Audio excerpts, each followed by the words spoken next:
everybody, welcome back or welcome to the channel. It's your boy Ricky T. Today is the end of month vlog for September. Excuse me, I am so sick right now. But yeah, we managed to get, well, including this video, it'll be 16 done this month. This one is going to be really late. I wanted to have it out for Saturday the 28th, but I was just not feeling it. It is now Monday the 30th, and I'm still not really great. I have a little look at our new setup. I'm going to do that next, and then after that I'm going to put up Dustee's Archaeology review. Because of the new setup, I could not get his Live 2D model to work right. Not quite sure why. Kept saying that the thing wasn't matching up. That I had to lower the speed or something. I'm not quite sure. But I'll do the look at our setup first, and that might help you understand why we're having issues with getting his Live 2D model to work. So I'll see you after those. Okay, so this is a quick look at the new dual PC setup. As you can hear, my old gaming PC is running hot as usual. I don't know why. These old speakers are just something so I could actually hear what's on this computer. I don't really care. This is my parents' old computer. This bad boy has a LAN module attachment. I don't know. So I had to get this high gain wireless dual band USB adapter to get it to work on Wi-Fi. But now it seems to work pretty well. So I'm using this one for gaming, and this one for just random internet stuff. I also transferred everything over onto here for recording as well.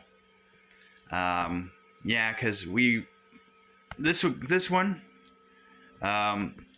would only last about 20 minutes unless you were doing something, and then it might last 10, and then it would shut down. Red screen, black screen, blue screen, didn't matter. It just yeah, just so we had to do this just so we could keep the channel going.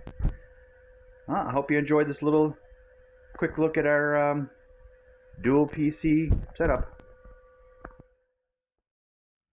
Hi everybody, welcome back or welcome to the channel. It's your boy Dustee. Today we're going to take a look at my archaeology review for the end of September. Unfortunately, with the new setup, I cannot get my 2D model to work with the old recording software on this PC. But hopefully this will work, and then we'll hopefully get it next month. Get it working next month. So first of all, we have a 400-year-old Jamestown tombstone analyzed. According to a Gizmodo report, paleontologist Marcus Kay of Dickinson College has analyzed a black limestone tombstone found in the 1617 church at Jamestown. The stone features an outline of a person wearing armor and probably a shield and sword, suggesting the tomb was carved for a knight. The stone is therefore thought to have belonged to Sir Thomas West, who died in 1618 while sailing to Jamestown, or Sir George Yeardley, a slave-owning colonial governor. Now, because of some of the features in the limestone, i.e. fossils of microscopic organisms, sorry, they believe it's not native to North America, and there was a bronze inlay in it as well. I'm assuming that's what these holes are. something to keep the bronze in place. So they figure it's either the limestone either came from England or Belgium and was brought to the New World afterwards, which is pretty interesting. Next, we have Roman bronze vessel discovered in Poland. According to a Newsweek report, a Roman setula, or bucket, containing cremated human remains has been unearthed in Poland. The vessel was discovered in a cemetery belonging to the Przeworsk culture that was in use between the 1st century BC and the 2nd century AD. Setulas are very rare in Poland. They can be found in other places in Europe, northern Italy, Eastern Alps, places like that, but very rarely found in Poland. And as you can see, it's a very nice bronze pot, or bucket, whatever you prefer, but it is very nice. Next we have early medieval metal workshop uncovered in Scotland. According to a report in The National, traces of an early medieval iron smelting workshop belonging to the Scots kingdom of Dalriata has been uncovered on the island of Islay by researchers from Guard Archaeology. The building was used to smelt bog ore to extract iron bloom for making tools and weapons between the 6th and 9th century. AD. Metalworking waste, the upper part of a rotary quarren? That's this thing? For grinding grain, a bone needle, and shale bracelet fragments, that's this down here, were all uncovered at the site. So that's pretty interesting. On a small island, they found all this. So that is pretty cool, actually. And you don't find too many stories in Archaeology magazine coming out of Scotland, so it's always nice to see one. Next we have excavations in northwestern Turkey yields Bronze Age artifacts. Okay, I have it spelled right here, but I have it spelled wrong on my script. Hurat Daily News reports that an excavation conducted in the Midos Church Hill Mound in northwestern Turkey uncovered a 3,900-year-old cylinder seal, a 3,400-year-old lead slingstone, spindle whorls, weaving tools, metal tools, and drills dated to the Middle Bronze Age around 2000 BC. Now, often sling stones were made of just stone, just rocks you pick up off the ground. To have one made of lead is a little strange. And this, in the picture, is the 3,900-year-old cylinder seal. You put a dowel through there and roll it across the wax, and it leaves this nice impression when you seal something. It kind of reminds me of like walking along the beach and seeing the traces of the waves in the sand. It kind of reminds me of that. Next we have gold coin found in medieval fortress in Bulgaria. The Sofia Globe reports that a gold coin dated to the 13th century AD has been found in northeastern Bulgaria at the site of the medieval fortress of Cherven, known as a para. The coin is minted during the rule of John III. It has another name there. I'm not going to try to pronounce it. Well, okay, I will. I'll try to pronounce it, but don't laugh at me too much. Doukas Vatatzes, who was emperor of Nicaea from 1222 to 1254.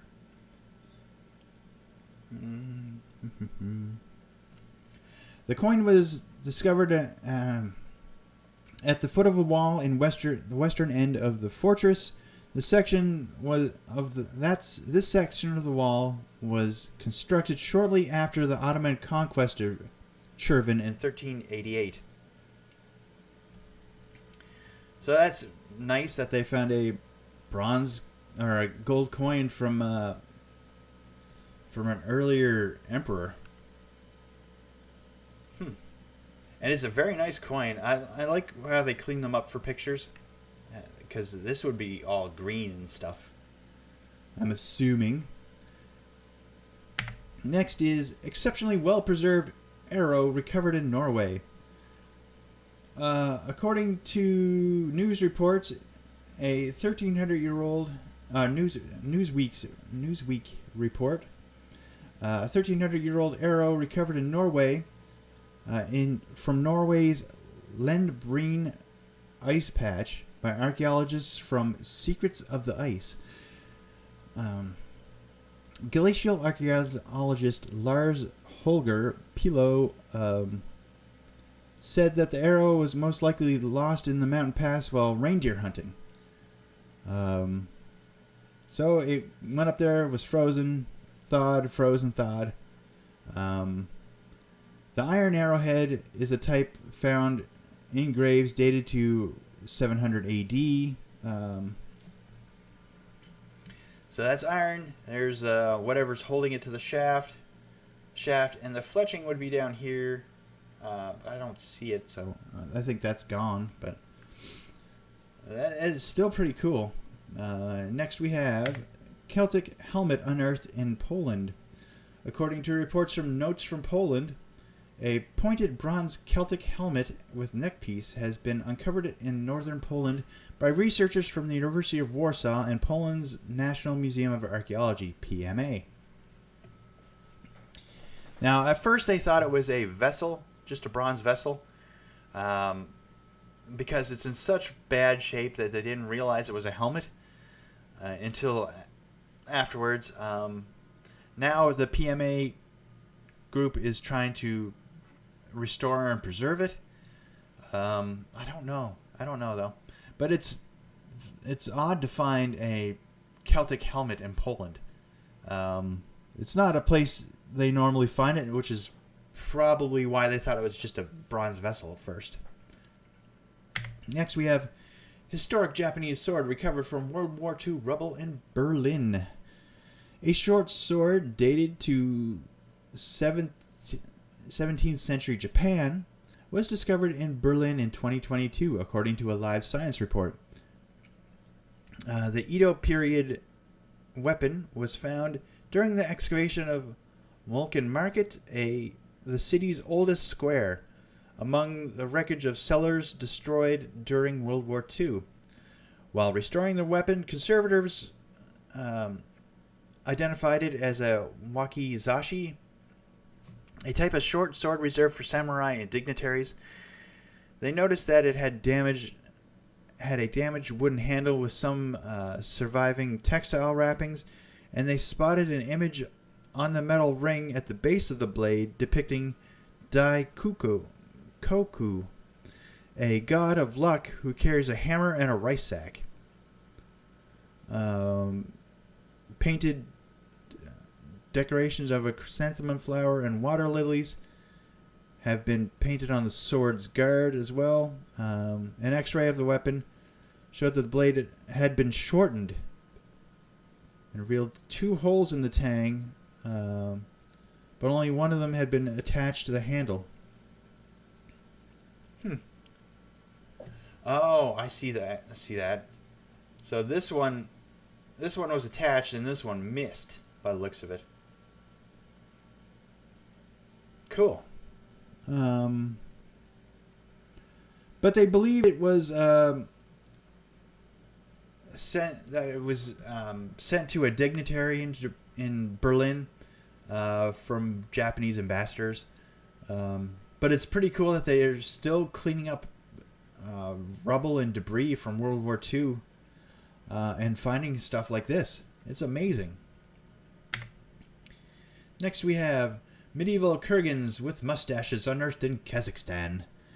10 medieval burial mounds, or kurgans, have been discovered in central Kazakhstan, according to a Live Science reports. Archaeologists of the Margulin Institute of Archaeology said that 3 of the mounds are topped with stone ridges known as mustaches. Excavations of one of the kurgans without a mustache uncovered the remains of a man and a triangular arrowhead. The kurgans are thought to have been constructed by a nomadic group prior to the Mongol conquest of the region in the 13th century. Now, I'm not sure, but this looks like a mound without a mustache, and this is a mound with a mustache, because this is definitely a rock ridge. Rock ridges. So this is the mustache, which is pretty interesting. I did not know people made burials like that at all.